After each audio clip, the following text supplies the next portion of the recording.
Praise the Lord இன்னைக்கு கணவன் மனைவி பற்றி கணவன் மனைவி பிள்ளைகளை பற்றி இந்த ஒற்றுமை வாழ்க்கையை பற்றி நம்ம பார்ப்போம்.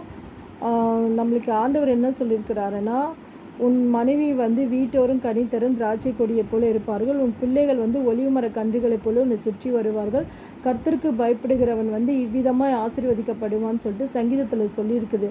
அப்போ இன்றைக்கி கணவன் மனைவி குழந்தைகளுக்குள்ள குடும்பத்தில் ஒரு சமாதானம் இல்லாமல், சந்தோஷம் இல்லாமல், சண்டை சச்சரவு பிரிவினைகள் இந்த மாதிரினா நிறைய காரியங்கள்லாம் இருக்குது. அப்போ வேதத்தில் அப்பா என்ன சொல்லியிருக்கிறாருன்னா, நம்ம பரிசுத்த வேதாங்கத்தில் உன்னை நல்ல நடக்கையை பார்த்து தான் உன் புருஷனை நீ ஆதாயப்படுத்தி கொள்ளணும் அப்படின்னு சொல்லி ஆண்டவர் சொல்லியிருக்கிறார். அதே போல் கணவன்கிட்ட என்ன சொல்லியிருக்கிறான்னு, புருஷர்களே உன் சொந்த சரீரத்தை நீ எப்படி பேணிக்கிறியோ அது போல் உன் மனைவி பலவீன பாண்டமாக இருக்கிறதுனால அவளை நீ நேசின்னு சொல்லி ஆண்டவர் சொல்லியிருக்கிறாரு. இப்படியா நம்மளுக்கு இந்த வசனம் சொல்லியிருக்கிறது. நம்ம குடும்பமாக சந்தோஷமாக சமாதானமாக இருக்கிறது தான் ஆண்டவர் விருப்பப்படுறாரு. அவர் என்ன சொல்கிறாருன்னா, என்னுடைய சந்தோஷத்தையும் நான் உங்களுக்கு வைத்து போகிறேன், என்னுடைய சமாதானத்தையும் நான் உங்களுக்கு கொடுக்குறேன்னு சொல்கிறாரு. அப்போ குடும்பம் ஒரு ஆசீர்வாதமாக இப்படி இருக்கணும்னு சொல்லிட்டு நீதிமொழிகள் 31 சங்கீதத்திலலாம் ஆண்டவர் இப்படியாக சொல்லியிருக்கிறார். உன் பிள்ளைகளின் சமாதானத்தையே நீ காண்பாய் அப்படின்னு சொல்கிறாரு. உன் பிள்ளைகள் கர்த்தரால் போதிக்கப்பட்டிருப்பார்கள், அப்படி சமாதானமே உனக்கு ரொம்ப பெரிதாக இருக்குன்னு சொல்லிட்டு தேவன் நம்மளை பார்த்து சொல்கிறாரு.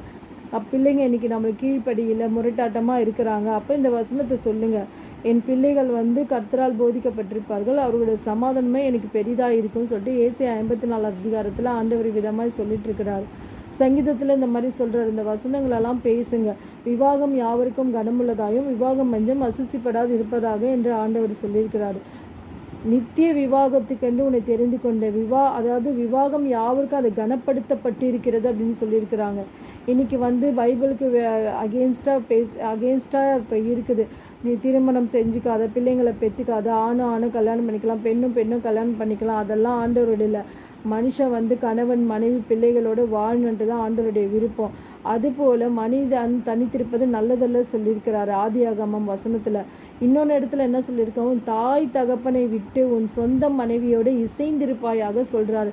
அதுக்கு என்ன அர்த்தம்னா, இஸ்ரேல் தேசத்தில் நீங்கள் பார்த்தீங்கன்னா அதாவது அம்மா அப்பா தங்குறதுக்கு கீழே ஒரு கிரவுண்ட் ஃப்ளோர் இருக்கும். மேலே பிள்ளைங்களுக்கு கல்யாணம் ஆச்சுன்னா மேலே ஃபஸ்ட் ஃப்ளோரில் நீயே கட்டிக்கிட்டு அழகாக சந்தோஷமாக வாழுன்னு சொல்லிட்டு தான் அதற்கு அர்த்தம்.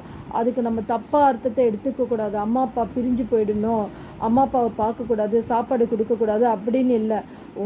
அதாவது நீ தாய் தகப்பனை விட்டு பிரிந்து உன் சொந்த மனைவியோடு இசைந்திருப்பாயாக அப்படின்னு ஆண்டவர் நம்மளுக்கு சொல்கிறாரு. அதனால நம்ம கணவன் மனைவி பிள்ளைங்க இப்படியெல்லாம் வாழணும்னு சொல்லிட்டு வேதத்தில் வசனங்கள் இருக்குது. அதை வச்சு பேசுங்க. ஒருத்தருக்கு ஒருத்தர் விட்டு கொடுத்துட்டு போங்க. விட்டு கொடுத்துட்டு போகிறது தான் நான் பெருசா நீ பெருசா, நான் பெரியவனா நீ பெரியவனா அப்படின்னு இருக்கும்போது தான் இது நான் தான் இந்த வேலை செய்யணும், இந்த வேலை செய்யக்கூடாது. வீட்டு வேலையாக இருந்தாலும் ஷேர் பண்ணி செஞ்சுக்கலாம், அது ஒரு தப்பே கிடையாது. ஆபிரகாம் சாரால் அந்த அந்யோன்ய வாழ்க்கையை நம்ம அழகாக பார்க்க முடியும்.